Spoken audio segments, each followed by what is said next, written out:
Wanted to introduce myself. My name is Amy Excel. I am one of the media directors for the Illinois Federation of Teachers. I'm glad to be here with you all today. As I said, I want to thank you for being on the call because we're about to discuss some really important issues surrounding the safety of our students and our communities here in Illinois in the midst of this pandemic. So I want to ask the press, please, to ask all your questions in the Q&A section during this call. And members, please, we'll have your leaders speak with you and take your questions separately in other venues. So today, the questions will just be for our reporters. So if you could keep if reporters could keep those questions in the Q&A, that would be great. And we'll handle those at the end of our call. We'll take all of those and get those addressed for you. Are we about set to go?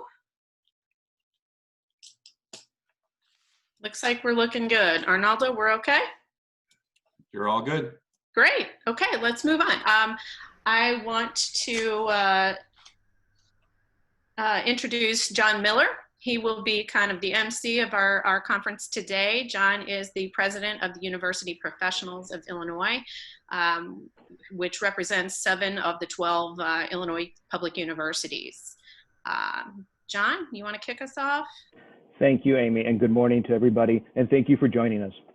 As Amy noted, I am John Miller. I am the president of the University Professionals of Illinois, Local 4100. We represent over 3,200 faculty, staff, and graduate, and even some graduate employees at 7 of the public universities in the state of Illinois. Today, I am joined with faculty and employees from several divergent institutions who will share with you their concerns about reopening the campuses to face-to-face instruction in the upcoming weeks. First, though, we want to remind everybody that Illinois higher education never closed. With very little notice, we quickly adapted to a changed environment and continue to provide our students and communities with quality instruction, and we are prepared to do that again in the fall. Today, I am speaking as a member of a coalition of labor and supporters of Illinois higher education from across the state. Almost 40 organizations have joined this coalition representing thousands of college and university faculty and employees from our community colleges, our private and public universities and colleges as well. Many of these locals are members of the Illinois Federation of Teachers, the Illinois Education Association, SEIU, the American Association University Professors, and even a private independent union. We want to speak in unity to express our concerns and demands that the latest science dictate and guide the reopening of our colleges and universities to protect the safety of our students, faculty, employees, their families, and communities. With so much still unknown about COVID-19, this is not the time to rush to reopen our institutions. Science must guide our decisions. Today, we are releasing 2 documents. You will find those documents in the links in this chat room, and they will be released in social media platforms shortly after this press conference. The first document is a joint statement signed by representative unions and supporters as far south as Southern Illinois University Carbondale, all the way north to Northern Illinois University, to our east, Northeastern Illinois University, Eastern Illinois University, to our west, Western Illinois University, Harper College, Morton College, University of Illinois Chicago, Columbia College, and many more in between. Our demand is simple. Our institutions should open this fall in a remote and online manner with only a few exceptions until more is understood about the risks of COVID-19 and the state and federal government invest in the necessary protection for our students, our faculty, our staff, communities, and all of this must be guided by the latest science and emerging science. With the nature of our classes, those classes that do require face-to-face learning context, we call on the institutions to first conduct a risk assessment, provide necessary mitigation techniques and PPE, and work with the faculty and staff members who are involved to ensure that they feel safe to conduct these courses. The faculty and staff members involved in these courses should have the final word as to whether or not this class is offered in a face-to-face context. At the present moment across this country and in Illinois, we are seeing an uptick in COVID-19 infections in the primary demographic that our institution serves. We see in rural areas and even in some populated areas continued challenges with testing and equally important, receiving those testing results in a timely fashion. We do not know the impact of the flu season will have on COVID-19. We remain uncertain about the availability of PPE to our colleges and universities and their mitigation tactics and techniques. Colleges and universities continue to struggle with developing and sharing their reopening plans as the situation changes almost daily. To assist our institutions in developing appropriate reopening plans and risk assessment, mitigation techniques, and PPE and other items for the eventual return to campuses, and for those classes that have to be taught face-to-face, we are releasing another document and a shorter summary piece entitled Recommended Best Practices for Safely Reopening Institutes of Higher Education. This companion piece was developed by 3 experts in the field, including Dr. Sheila Simons, who is an epidemiologist and professor at Eastern Illinois University, Dr. Mills, who is a certified industrial hygienist and professor at Northern Illinois University, and Dr. Gabe Guzman, who is an infectious disease expert and professor at Triton College. These 3 originally served on the IBHE reopening committee, but left the committee after it became apparent that the technical guidance was not going to be included in the IBHE's reopening committee or reopening plan. They were concerned that the emerging science was not going to be guiding our institutions and required of our institutions to make it safe for all of us to teach, for all of our students to learn, for all of our employees to participate in their work face-to-face and protect our communities as well. Our document discusses the latest science regarding the challenges of face-to-face instruction, including highlighting the importance of airflow and ventilation. Our biggest challenge to our institutions we face with returning students is the quality of air, as COVID-19 is an airborne virus. Our institution must be provided with guidance regarding the various types of PPE to protect students, faculty, and staff, as well as the importance and standards for air quality and air filtration and air ventilation.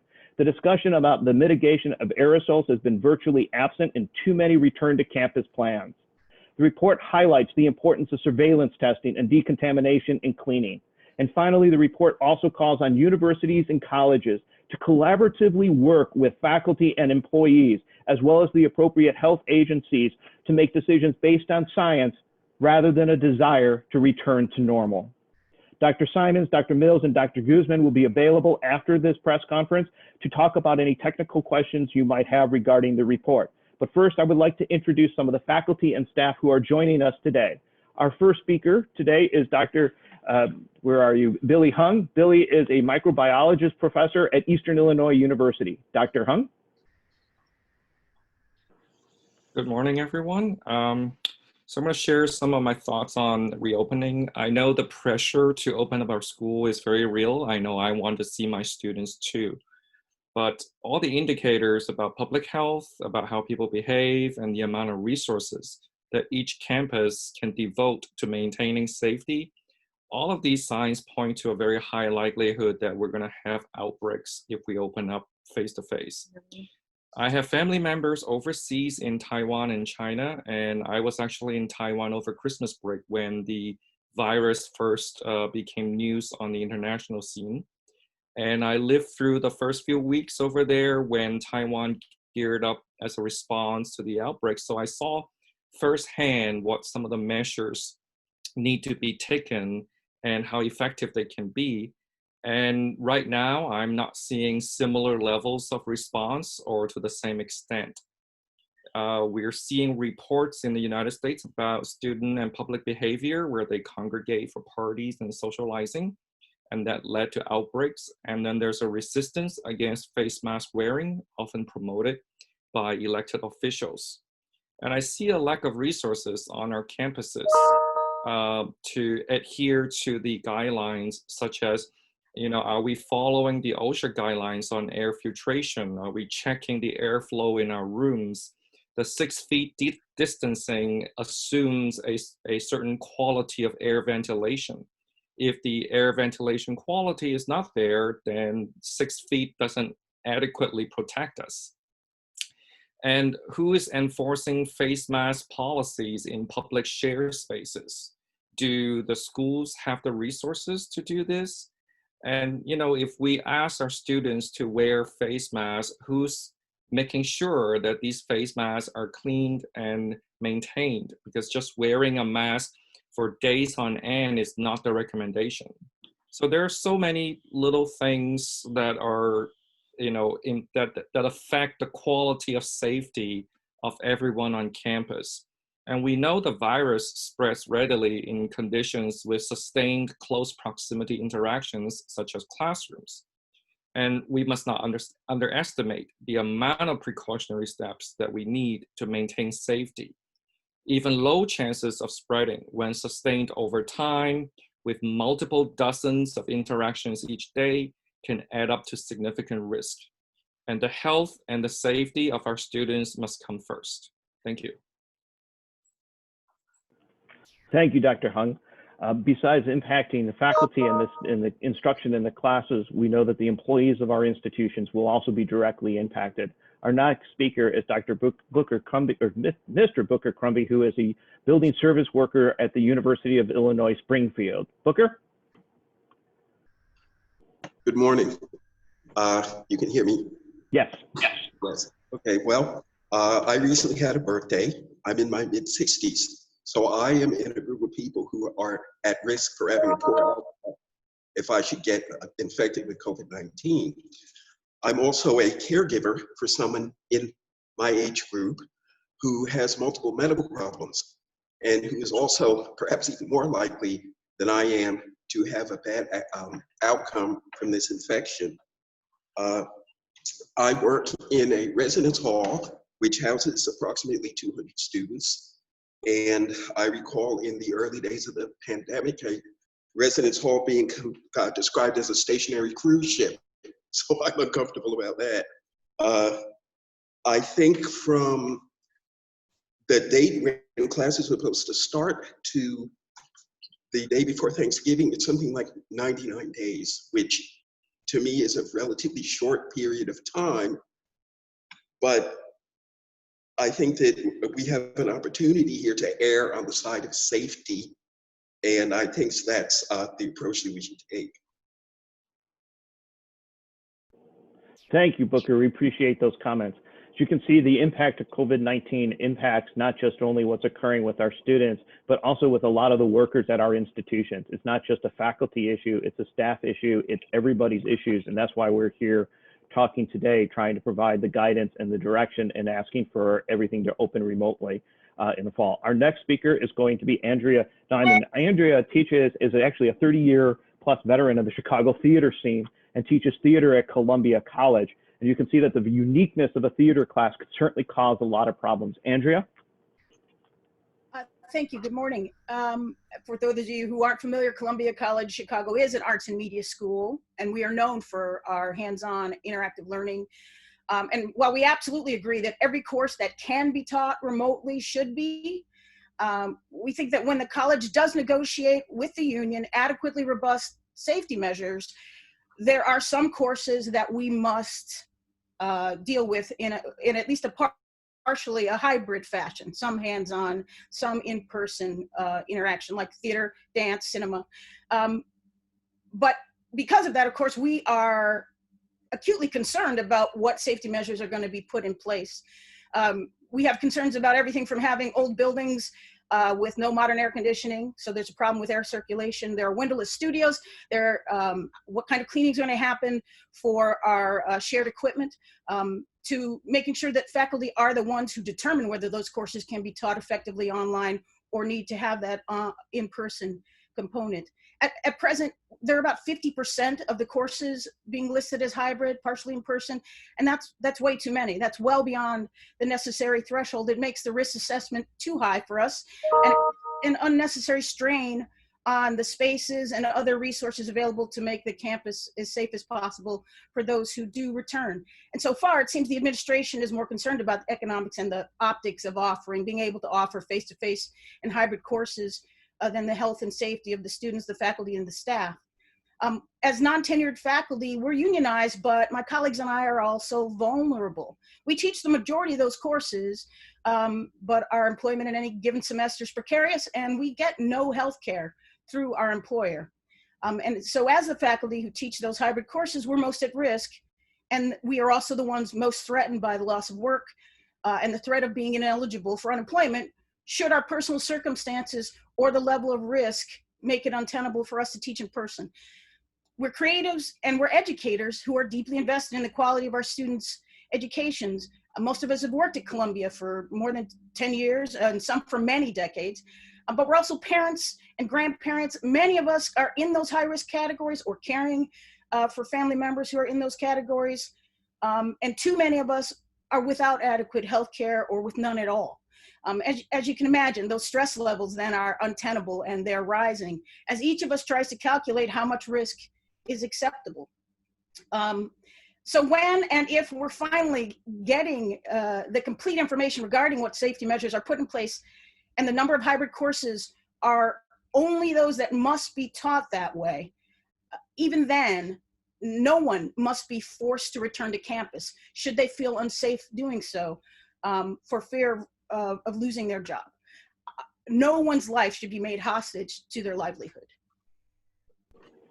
Thank you, Andrea. And Andrea is bringing out a really good point about our adjuncts and our contingent faculty and the challenges that they are specifically facing with dealing with the potential of being forced to teach a class or to be laid off and not have employment. Many of them, as Andrea pointed out, are not full-time employees. They do not have health insurance, and they're going to be put into these very difficult situations, which is the reason why we call for both the reopening in an online and remote environment with protections, as well as the mitigation plans or the plan to reopen our institutions based on science to provide the necessary protection.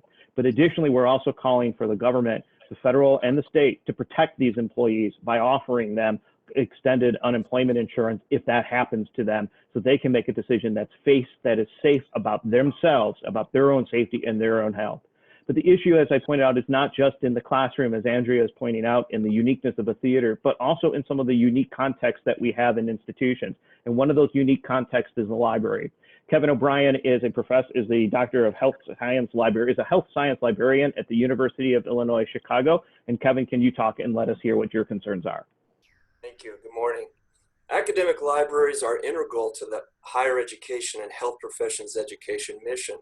The dedicated librarians and other workers who provide access to our print and electronic collections and the study and computing amenities of our library buildings are deeply concerned about the current pandemic's impact on their ability to perform their indispensable work in a safe environment in the upcoming academic year.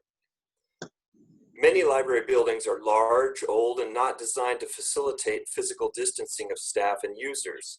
And the circulation of indoor air by our HVAC systems is of special concern, as we've heard multiple times this morning. Library professional associations were proactive in calling for building closures and moving to a model of remote services provision when the gravity of the situation became clear. Librarians also quickly launched an important IMLS grant-funded study of the persistence of the virus on common library materials for use in planning for the safe handling of print and other materials. That's called the REALM project for restoring access to libraries and museums. Remote provision of library services is highly efficient and protects everyone: librarians, library employees, and library users. Almost all new journal literature is disseminated in electronic form, and electronic books are eclipsing traditional print books in the spectrum of library collections, and I should say very expensive library collections these days. While access to our print collections presents a challenge, librarians and library employees can provide access to these materials and are doing so now at UIC without opening our buildings, through low contact delivery at library entrances and home address shipping of materials. While we realize that many students want access to the quiet study spaces and desktop computers for taking online classes, librarians and library employees are seriously concerned that we cannot safely offer these traditional and valued library building amenities in the health environment currently confronting us. The possibility of crowding in study spaces, the difficulty of timely and thorough cleaning of surfaces, the size and capacity of elevators and stairwells, and the safe circulation of indoor air are all of significant concern. While many of us are planning for the eventuality of university administrators requiring that library buildings be open for the semester, and that's the situation we look like we're facing now at UIC, and I'm involved in that planning, which is often changes from day to day. We feel that administrators must recognize that the scope of service offered to our users needs to be reduced for the near future Remote provision of library service is the safest way to contribute to the higher education and health professions education mission and should be our model for the upcoming academic year. Thank you, Kevin. And you hear that that's the concern, as Kevin is laying out and very explicitly talking about the importance of safety and that we can do our jobs in many of these cases remotely. If the institutions were to invest in the necessary safety devices and the risk assessment, we would be able to have the smaller classes, the lab classes, those classes that must be taught face-to-face, but everything else should be done remotely, and university services should be done served remotely too. Obviously, interaction with students is key. Advising students is a very important aspect of higher education to assist. And we are joined by Akiza Budi-Willis, who is a long-term advisor at Malcolm X College, to talk about the challenges and her concerns as an advisor for students. Akiza? Thank you. Yes. So yes, again, my name is Akiza Budi-Willis. I am a college advisor at Malcolm X College. And I'm speaking to you today because I'm extremely concerned about recent plans announced by the City Colleges of Chicago leadership mandating that employees who have been working remotely due to COVID-19 restrictions must resume in-person services as early as Monday, July 27th, 2020. I take the decision to return to campus very seriously. As a single parent, I have to consider what would happen to my child if I were to fall ill. And I have to question whether or not a return to campus is worth the risk. The number of cases of COVID-19 are rising nationwide, and areas of the country that decided to ease their restrictions are seeing massive increases in their COVID-19 cases. Many of my student service colleagues and I are either at higher risk of severe illness if exposed to COVID-19, or we're caring for loved ones who are. By returning to campus prematurely, we would be exposed to more people, thereby increasing our chances of contracting the virus and unintentionally putting our fellow colleagues, families, friends, and ultimately our student population in danger. Although we understand that plans have been put in place in an attempt to decrease the risks associated with a return to campus, we also know that many of the types of interactions we have with students do not lend themselves well to CDC social distancing guidelines. On the other hand, we've been able to successfully provide all of our services to students while working remotely. For example, we've been able to assist students with admissions, new student orientation, placement testing, and registration by connecting with them live through online platforms that allow us to share content through our computer screens and interact via audio and video. Since we started working remotely, several students have disclosed that they've been exposed to or tested positive for COVID-19. Thankfully, we were not in direct contact with those students at the time. The remote student service protocols we have put in place over the last several months have proven to be an effective way to provide exceptional customer service while keeping us safe. We are committed to the success of our students and to reaching district enrollment goals. We want to be afforded the same opportunity to work safely from home as the faculty members who will be offering their classes remotely this fall. We are hopeful that Chancellor Salgado and his leadership team will prioritize our health and safety by allowing us to continue to work from home, thus minimizing our risk of exposure to COVID-19. Thank you. Thank you, Akiza. As you can see from her statement, the ability to assist our students has been very successful since March, when we were all shut down or moved to a remote learning, remote working. And the advisors across this entire state have done an amazing job assisting students, helping them select their classes, deal with the challenges that they are facing. And this is true with many other university services that have been pointed out. We are also joined today, of course, by 3 other higher education leaders in the state, and that is Janet Smith, who is the union president at UIC United Faculty. We are also joined by Diana Valera, who is the president of the Columbia College Union, and we are joined by Tony Johnston, who is the president of the City Colleges and Cook College Teachers Union, Local 1600. So I turn to them and see if they would like to add anything to today's comments.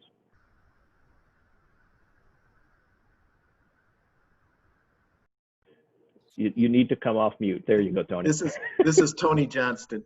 I would just echo the IFT president, Dan Montgomery's comments on Monday that there's absolutely nothing wrong with going remote to begin and trying to figure out how to phase in a safe hybrid or a safe in-person model of instruction and student services.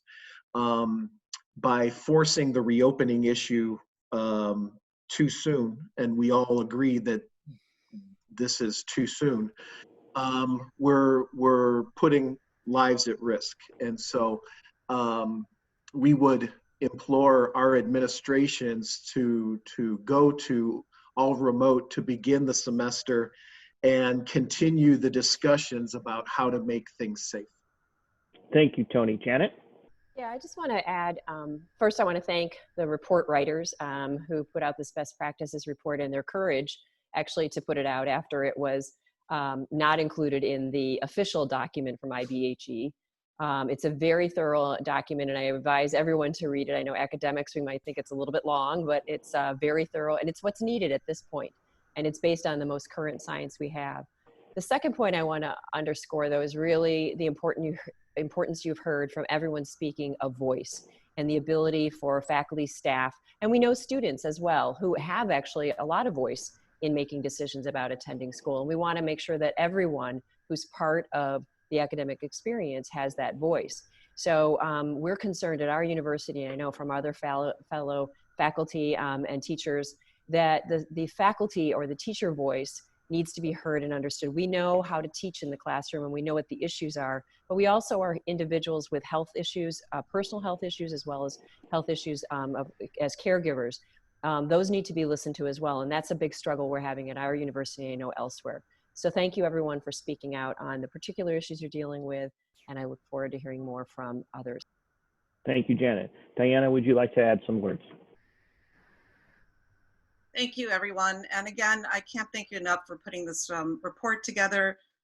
It's crucial that everyone understands the uniqueness of our situations. And, you know, while many of our campuses are different, both physically and resource-wise, I think we all share, and you're hearing us share the same concern that safety must come first. It's just crucial. And there is a way to ensure that the safety of our students, our faculty, everyone, all workers and the communities around us, the safety of all of us has to come first. And the way to do that is to start with all courses need to be remote, and then focus on those that just need to have that in-person instruction. Do it in a safe way, do it based on science, not driven on economics. Again, I thank everyone for putting the science behind what is needed, and really a call for just moral leadership, you know, leadership that comes from basing everyone's lives first. Thank you.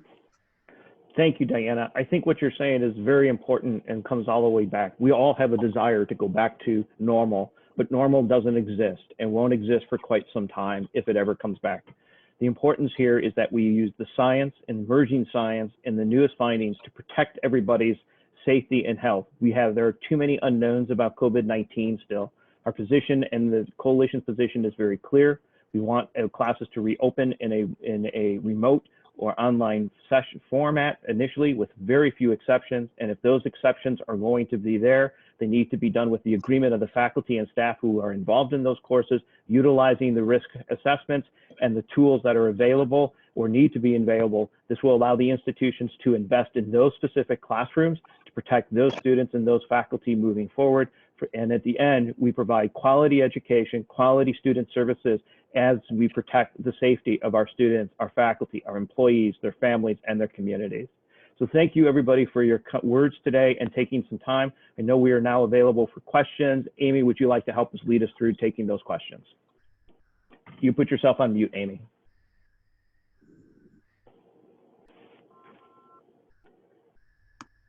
All right, sorry about that all. This technology, okay. Yes, we do have several questions. I'm going to start with Kelly Smith from the Tribune.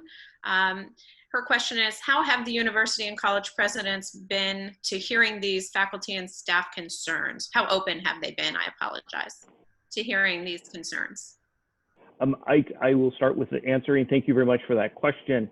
It varies from institution to institution. We have some institutions where we have faculty and experts on the reopening committees, and they are listening and making very good decisions. In other cases, it seems more adversary than it needs to be, where they're not listening to the concerns.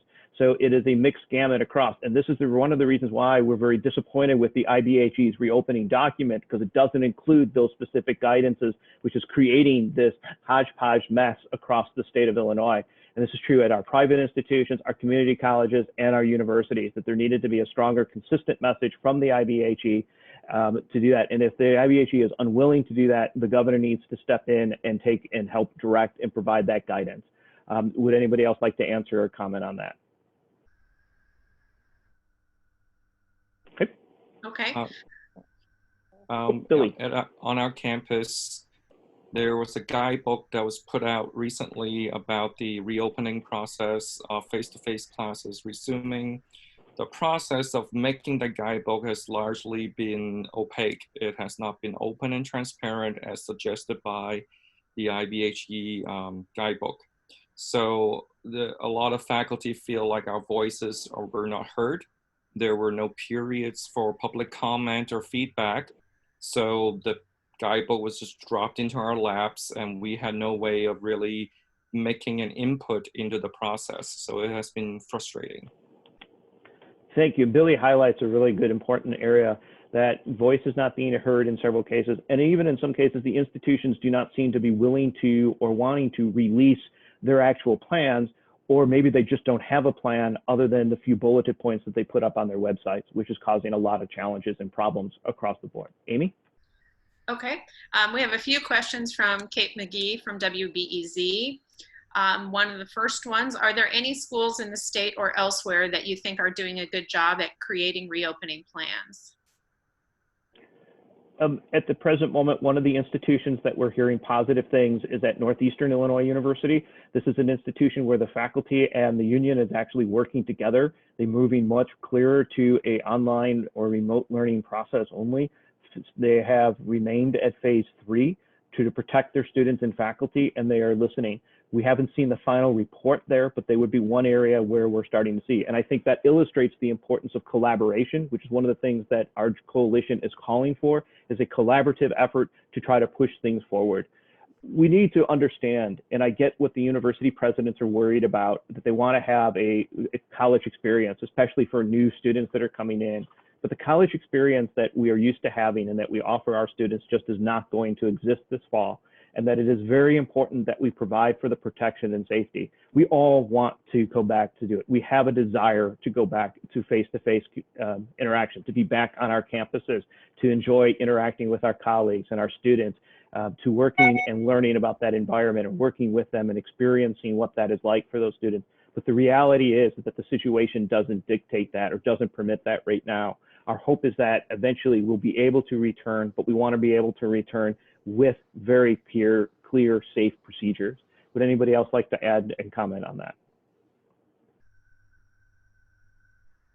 With regards to the colleges where we represent faculty and staff, Moraine Valley Community College has put out a plan, and they have met with our employee groups there, and our employee groups think that the plan is good. So Moraine Valley seems to be doing a good job at the community college level.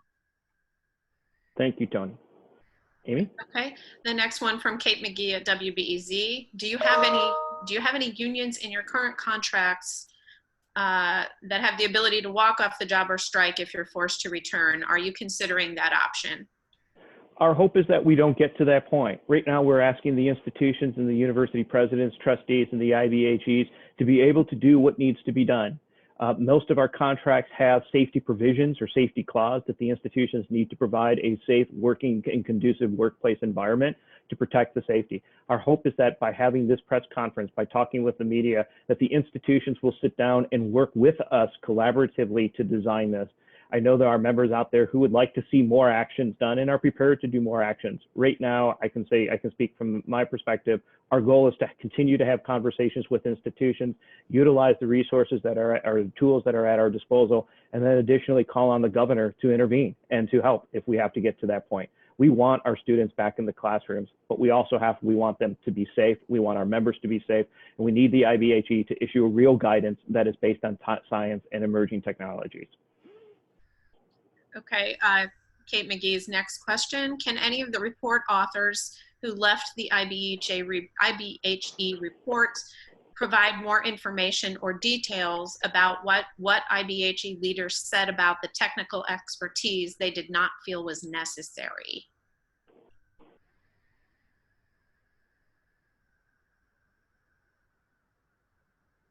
Bill, Sheila, or Gabe, you're on mute right now. There you go, Sheila. Thank you.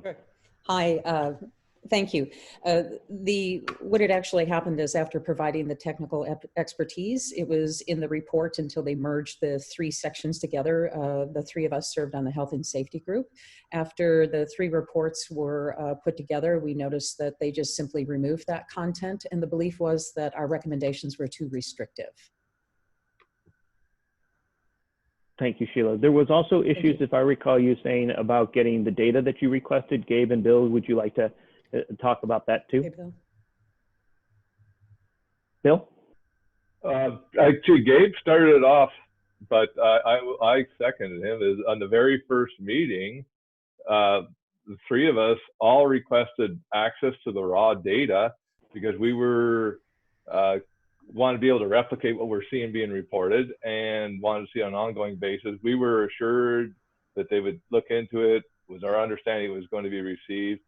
That request was repeated numerous times. We even gave them specifically what we were looking for, and it was never received. Gabe, maybe you can add your part. Yes, the request was simply because there's data being posted in the IDPH website and also where the Restore Illinois metrics are posted as well. Scientists, one of the things we like to do is try to replicate the information. And I was particularly interested in the Northeast region because that's where my college is. So yeah, the request basically, and the offer at the very beginning is that we would have access to the same information that IDPH had access to if we need it. So it was just unfortunate that we did not have the access to that data.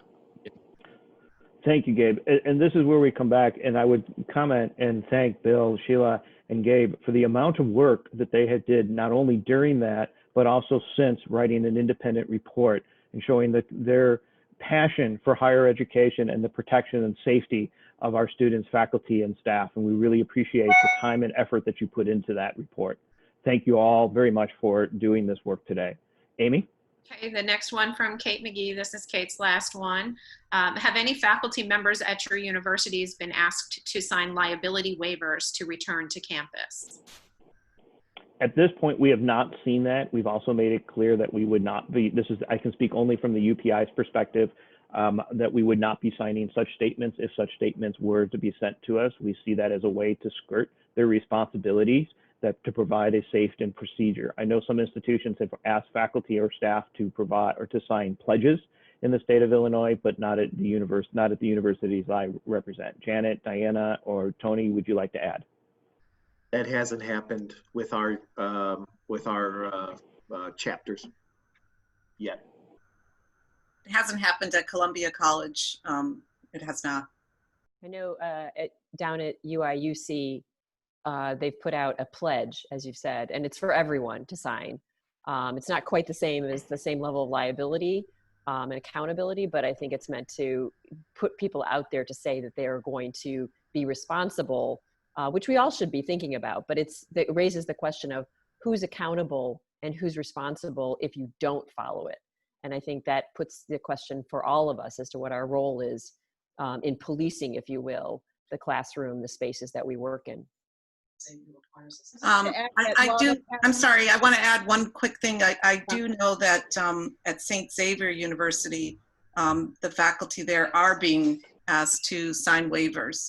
So you can reach out to St. Xavier. They are being asked there to sign waivers. Not asked, but told to sign waivers. And they are a member of this coalition as well. Yes. Sorry. While at Columbia, we haven't been asked, as you say, faculty haven't been asked. I know that at some other universities in Illinois, students have been asked to sign liability waivers, which I find very disturbing, students and their families. Thank you, Andrea. Amy? Okay. The next question is from Zoe Chapala with WIFR 23 News. How do colleges plan to address the possibility someone contracts COVID-19? I can speak a little bit to that, Thank you, if that would be helpful. Right. At my institution, what we have done is I teach in the Department of Public Health, so we work closely with the Public Health Department here in our county. And several of my students have been trained as contact tracers and receive information from that. We have space on campus for the on-campus students that if they do fall ill and they need isolation, they can be isolated. And we also have quarantine space. So most institutions, to my understanding, are working on very similar things. Thank you, Sheila. In our report, in the report that Bill, Sheila, and Gabe laid out, they also talk in detail about the importance of how to deal with isolation, how to deal with quarantine. The other challenge we are concerned about is the disruption of face-to-face classes, that if a student is infected with COVID and is asymptomatic and gets discovered, comes into the classroom, they have now exposed everybody in that classroom, including the faculty member who might be teaching other classes in the interaction. And I'm not sure we have seen a really good, clear guide or decision about how to handle the faculty and the staff who might be involved in the impact that will have on other students. And you start to see the ripple effect that this has, that student might have been in 2 other classes. So now we have 15 students in one class or 25 in another class. And now we're looking at 35, 2 different faculty members who might be teaching additional classes. And this is where we get very concerned about the disruption of the classes when if we were in a remote or an online session, we would be better able to protect those. And those classes that have to be face-to-face, the report that Bill and Sheila and Gabe work out or discuss, talk about the importance of being able then to do with smaller testing with everybody in those type of classes to protect those students. Sheila, did you want to add more? There are some other guidelines that are coming out from the CDC in which we look at exposure, but I think what's important to notice or to note here is that when we do interview people, when we do contact tracing, that is an extensive process. And then we interview the individual who's sick, and then each individual that they've come in contact with have been within a certain distance, where they were, what they were doing, are they in a vehicle? So it's a very extensive process, and it is monumentally time consuming. And I think that needs to be understood too, that this is something that requires a lot of time, a lot of investigation, and for it to work effectively, we have to identify who the student is or who the faculty or staff member is that is ill, at least within 24 hours. And with the volume of students that we will have returning to our institutions, getting tests turned around and back is going to be also a monumental challenge for us. Thank you, Sheila. And that's a good point to make, especially in our rural counties and our rural downstate areas where they are still struggling with getting testing locally done, and they're sending it off to labs that might be available. And what needs to be a 1 or 2 day turnaround is now turning into 5, 6, and even in some cases, I'm hearing more days than that, which really delays. So the community colleges, the universities in the rural areas, imagine in smaller towns such as Charleston or DeKalb or Macomb, where suddenly 5, 7, 8, 9,000 new people are showing up into those communities. These areas could be very easily overrun, and we're not confident at the present moment that the health departments and the local small hospitals have the facilities and the ability, or not the ability, the capability to deal with the huge impact and what that means and the time consuming. We also are very concerned about the number of tracers available to our institutions, as Sheila points out as well. Many institutions are not there yet, and what happens in those circumstances. And again, it comes back to Let's let the science work its magic. Let's follow what the science tells us to do. Let's do what's right to maintain the safety, and let's reopen in a way that makes sense based on those guidances. Amy? Okay. I've got a question from Dave Dahl from WTAX Radio. It's pretty straightforward. What makes you think the administration will go for this? My hope is that institutions in the end will listen to the faculty and staff and the public, that they will hear the logic behind what we're saying. And as we're seeing these COVID upticks across the board, we are expecting them to follow suit. I think a lot of times the institutions are waiting to hear something like this, that from conversations with other unions and other faculty and union employees or union leadership across the state, it seems almost as if some administrations are waiting for somebody else to make that decision for them, which is why we're also advocating for the governor to step in and put pressure onto it. And if we need to, we will continue to increase the pressure on our institutions. Parents, students turn to the teachers, turn to employees, turn to staff to say if they're going to be safe. Sending an 18-year-old or a 19-year-old for the first time away from home is a traumatic experience for a lot of parents. There's a lot of nerve wracking in that. My daughter is 15 years old. I'm already dreading her going to college at this point and being away from home. I can't imagine that. And so I'm thinking of a parent. They turn to expect the faculty and the staff to say if it's safe. And if we're there, the assumption is going to be it's going to be safe. And what we're saying is that we need to make sure it's safe because the credibility of our students or our faculty, our staff, our employees across the state are at stake. Janet, Tony, or Diana, would you like to add, or any of our speakers would like to add to that statement? I think the idea, I'm sorry, go ahead. Go on, Andrea. No, Zoom, it's all you, go first. Oh, okay. Okay, I mean, I want to add that I'm really hopeful that the directives that our administrators are being given will change in terms of asking staff to come back on campus. At the City Colleges of Chicago, most of the courses are going to be offered remotely or online. There's a few exceptions, but most are online. But my concern is for the staff that's being asked to come back. It's very difficult for me to envision a way that we could be as secure in coming back as we would be, or as safe in coming back as we would be if we were able to continue to work from home. There's really no amount of plexiglass or masks or what have you that I feel would make me safe because of the airborne transmission, because of the type of interactions that we have with students. I mean, I'm an advisor, so that means that I assist with registration. If a student has a question about their portal or something, then we come into very close contact. And it's difficult for me to see how we would be able to be as effective with all of the barriers that are necessary to try to keep us safe. And then with the uncertainty of the disease, I feel as if we're being put at unnecessary risk. I don't see what the gain is in terms of having us come back to school. It hasn't been clearly communicated to us why it's necessary to take on this unnecessary risk instead of just continuing with what we've been doing, which has been very effective. So there have been plans that have come out in terms of us returning to campus. We don't have a lot of time to adjust. I know that there are several of my colleagues are concerned about their families and exposing their families. And, lots of us have children, and what are we going to do with our children if we're mandated to come back? I have a child and I haven't been sending her to camp or daycare because of my concerns about her exposure. So then where would that leave my child if I'm mandated to come back? There are quite a few concerns that we've been trying to express. We haven't been very clear about who is ultimately making the decisions because when asked, we're told that the colleges have the ability to decide how their plans are going to work, but then they also have to get approval from somewhere else to mandate certain things. So there's been some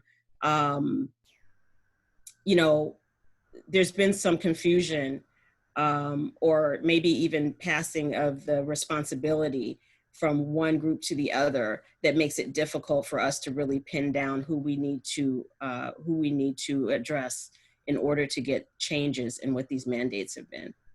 Thank you, Akiza. Andrea, did you want to add? Yes, it actually dealt a little bit with what you were saying. The part of our concern is in terms of keeping as few people, staff and faculty certainly, but students coming back to campus as possible, is the fact that so many, particularly the freshmen, they're talking about a freshman experience, which, as you say, can't exist.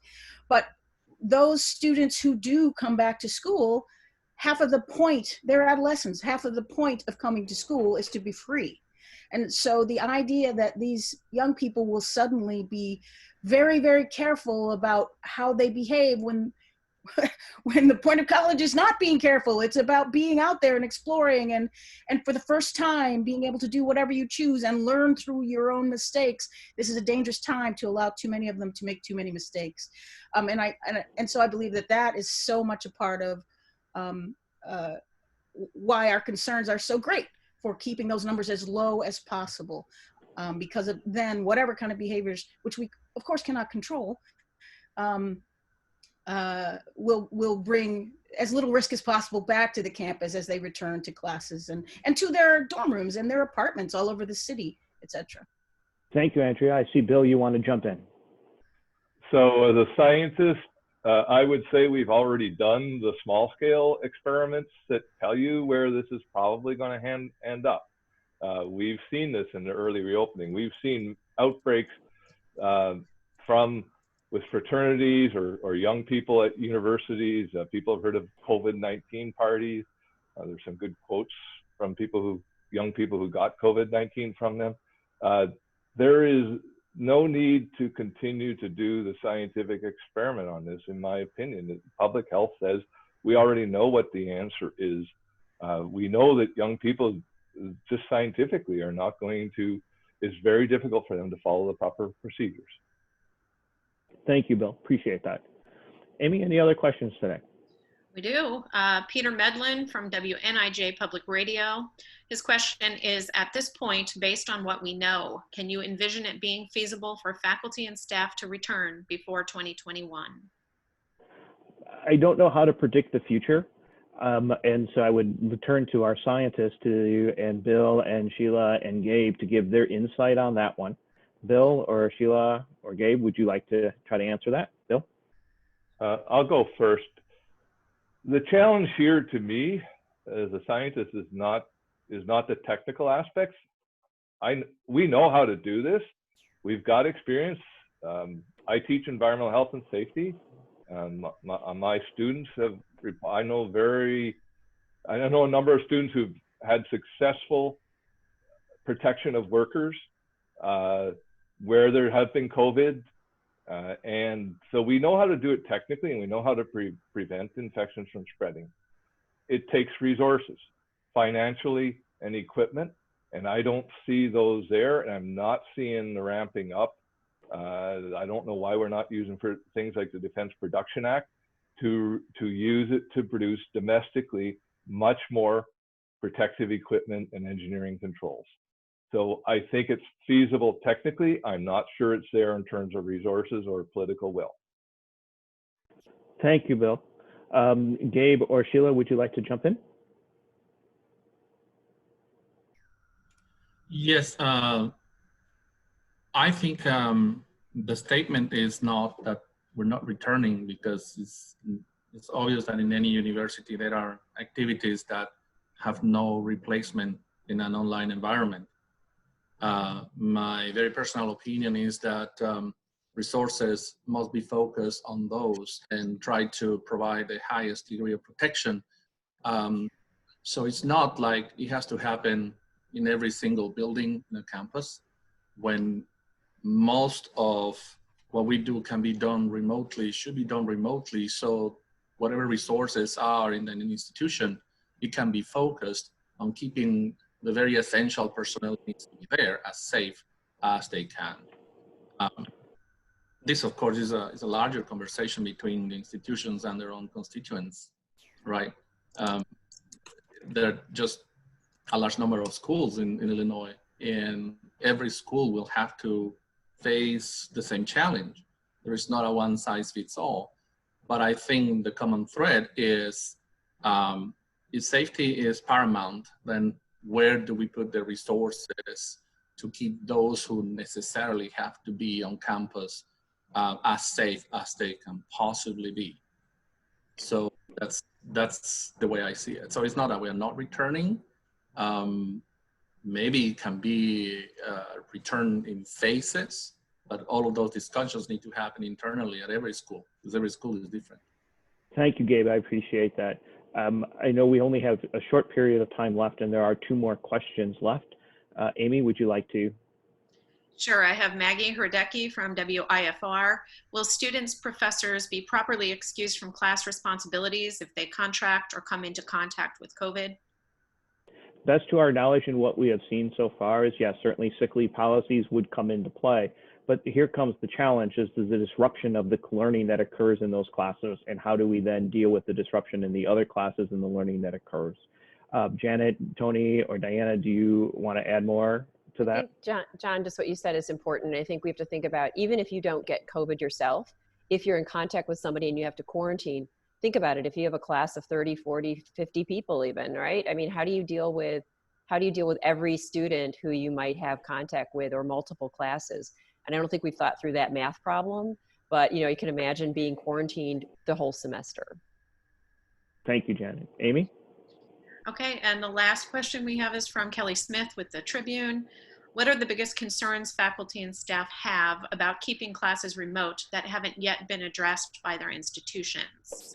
It's actually a 2-parter. So are colleges and universities prepared to confront problems in areas such as mental health, access to resources for students at home, etc.? This is a big challenge that many institutions across the state faced and continue to face.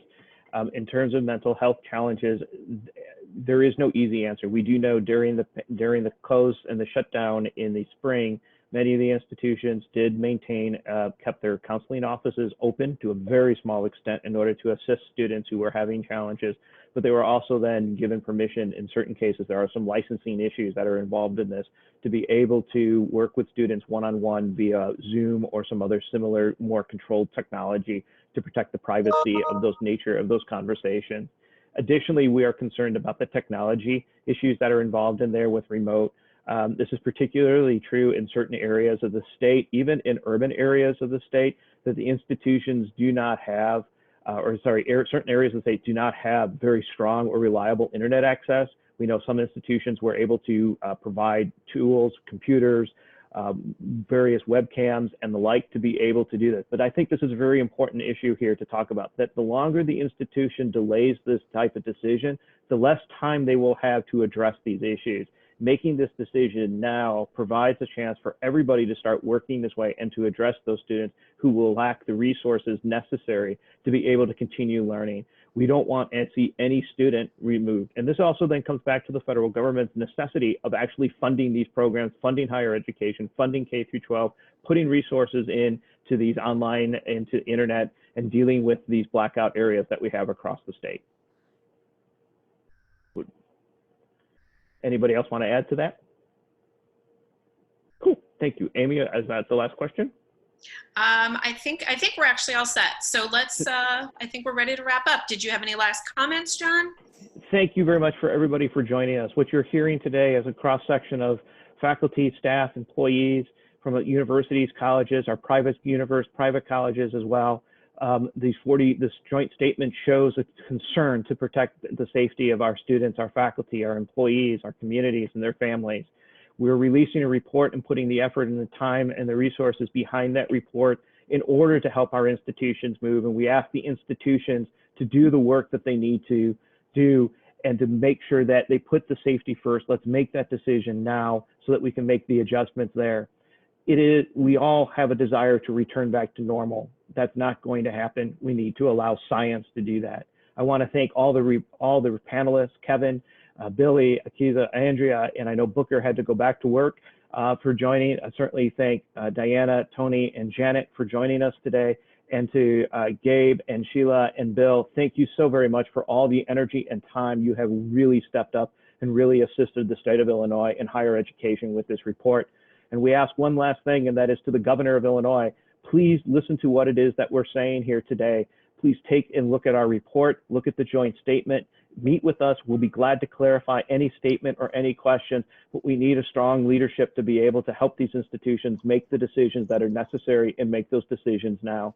And then finally, we want to thank Benny and Lizzie for joining us today. At the very last, I want to thank you both very much for helping us communicate with all of our members. And Amy from the IFT, Arnaldo, and Mary Lou, thank you for all your work as well. Thank you to all the reporters and to all the members who are on the call too, to listen to this and who've been putting a lot of effort and time into this behind. Thank you very much. We will be available afterwards or you can call Amy and contact Amy, and she can help you get in contact with the other panelists on this call. Thank you. All right. Thank you, everyone. Thank you. Have a good day. Have a good day. Stay safe.